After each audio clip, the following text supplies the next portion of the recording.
കടുത്ത വർഗീയ പരാമർശം നടത്തിയതിന്റെ പേരിൽ കഴിഞ്ഞ ദിവസമാണ് ബഹുമാനപ്പെട്ട കോടതി PC ജോർജിന് ജാമ്യം കൊടുത്തത്. അദ്ദേഹത്തിനെ പോലീസ് അറസ്റ്റ് ചെയ്ത് ജയിലിൽ അയക്കുന്ന സമയത്താണ് ദേഹാസ്വസ്ഥത അനുഭവപ്പെട്ടത്. അദ്ദേഹത്തെ ആശുപത്രിയിലേക്ക് വിധേയമാകുകയും ആശുപത്രിയിലെ പരിശോധനയിൽ ECGന്റെ വ്യതിയാനങ്ങളും മറ്റും കണ്ടതിനെ തുടർന്ന് അദ്ദേഹത്തിന് ഹൃദയാഘാതം ഉണ്ടെന്നുള്ള നിഗമനത്തിൽ 4 ദിവസത്തോളം കോട്ടയം മെഡിക്കൽ കോളേജിൽ കഴിയുകയും ചെയ്തു.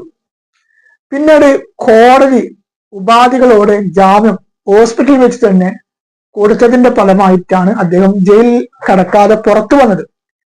ഇപ്പോൾ വീണ്ടും കടുത്ത വർഗീയ പരാമർശവുമായി രംഗപ്രവേശനം ചെയ്തിരിക്കുകയാണ്. ഞാനിപ്പോൾ ഇവിടെ കാണിക്കുന്ന ഇത്, അതായത് ഒരു താലൂക്കില് 450 ക്രിസ്ത്യൻ യുവതികളെ മുസ്ലിം യുവാക്കൾ പ്രകോപിപ്പിച്ച് മതം മാറ്റി ലവ് ജിഹാദ് നടത്തി വിവാഹം കഴിച്ചു എന്നതാണ്.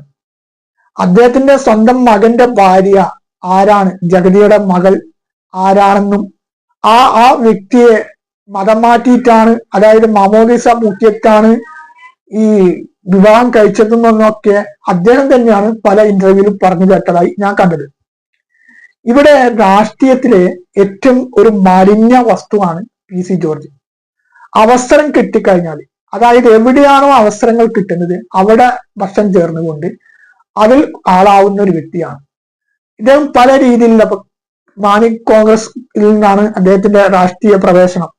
പിന്നെ പല രാഷ്ട്രീയ രംഗത്തിലേക്കും പ്രവേശിച്ചു. പിന്നീട് ഇപ്പോൾ BJPയിലേക്കാണ് അഭയം പ്രാപിച്ചിട്ടുള്ളത്. ഇപ്പോൾ പറഞ്ഞു കേൾക്കുന്നത് BJPക്ക് പോലും തലവേദന സൃഷ്ടിക്കുന്ന തരത്തിലേക്കാണ്. അതായത് കോടതി, ബഹുമാനപ്പെട്ട കോടതി അദ്ദേഹത്തെ വിശേഷിപ്പിച്ചത് പല രീതിയിലാണ്. നിയമത്തെ പോലും വെല്ലുവിളിച്ചുകൊണ്ടാണ് അദ്ദേഹം വീണ്ടും ഇങ്ങനെയുള്ള ഒരു പ്രസ്താവന നടത്തിയത്. ഇപ്പൊ അദ്ദേഹം പറഞ്ഞ ഒരു താലൂക്കിൽ 450 എന്ന് പറഞ്ഞല്ലോ. ഈ 450ന്റെ പകരം ഒരു 4 പേരെങ്കിലും അദ്ദേഹം തെളിവ് സഹിതം പൊതുസമൂഹത്തിന്റെ മുമ്പിൽ ഉയർത്തി കാണിക്കുകയാണെങ്കിൽ അദ്ദേഹം പറയുന്ന വാക്കുകൾ നമുക്ക് വിശ്വസിക്കാൻ പറ്റും. അദ്ദേഹത്തിന്റെ ലക്ഷ്യം എന്ന് പറഞ്ഞു കഴിഞ്ഞാൽ ഇവിടെ കടുത്ത വർഗീയ വിവേചനം ഉണ്ടാക്കുക. അതാണ് ഒരു കാലത്ത് മുസ്ലിങ്ങളെ ഏറ്റവും കൂടുതൽ പ്രീതിപ്പെടുത്തുന്ന പ്രസ്താവനകളും ഏറ്റവും കൂടുതൽ മുസ്ലിങ്ങൾക്ക് വേണ്ടി സപ്പോർട്ട് ചെയ്യുകയും അദ്ദേഹത്തിന്റെ പ്രസംഗത്തിൽ ഖുർആനെയും പ്രവാചക ചര്യയും ഒക്കെ പരാമർശിച്ചുകൊണ്ടുള്ള പ്രസംഗം നടത്തുകയൊക്കെ ചെയ്ത PC ജോർജ് കഴിഞ്ഞ ഇലക്ഷൻ പരാജയത്തിന്റെ അനുബന്ധിച്ചിട്ടാണ് ഒരു സുപ്രഭാതത്തിൽ കടുത്ത മുസ്ലിം വിരോധിയായിട്ട് മാറിയത്. അദ്ദേഹം നടത്തിയ ഒരു പ്രസ്താവനത്തിൽ ഈരാറ്റുപെട്ടയിലെ നല്ലവരായ മുസ്ലിം മതവിശ്വാസികൾ അദ്ദേഹത്തിന് വോട്ട് കൊടുക്കാത്തതിന്റെ വൈരാഗ്യം ഇന്ത്യയിലെ മൊത്തം മുസ്ലിങ്ങൾ അദ്ദേഹത്തിന് ഒരു കടുത്ത ഒരു വിരോധിയായിട്ട് മാറി. അതുകൊണ്ടാണല്ലോ അദ്ദേഹം ഒരു ചാനൽ ചർച്ചയിൽ ഇന്ത്യയിലെ മുസ്ലിങ്ങളെ മൊത്തം ഭീകരവാദികളായും തീവ്രവാദികളായും മുദ്രകുത്തപ്പെട്ട് മറ്റൊരു രാജ്യത്തിലേക്ക് പോകണമെന്ന് അദ്ദേഹം പരസ്യമായി പറഞ്ഞത്.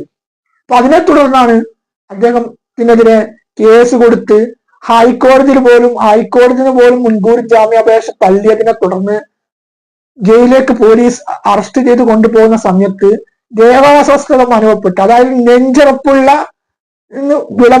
വീമ്പ് പറയുന്ന PC ജോർജ് ഒരു ഭീരുവയെ പോലെ, അതായത് നെഞ്ചിന്റെ ഓർപ്പുമില്ലാതെ ഭീരുവയെ പോലെ നെഞ്ച് വേദന അഭിനയിച്ചിട്ട് ഹോസ്പിറ്റലിലെ ICUവിൽ 4 ദിവസം കിടന്നത്.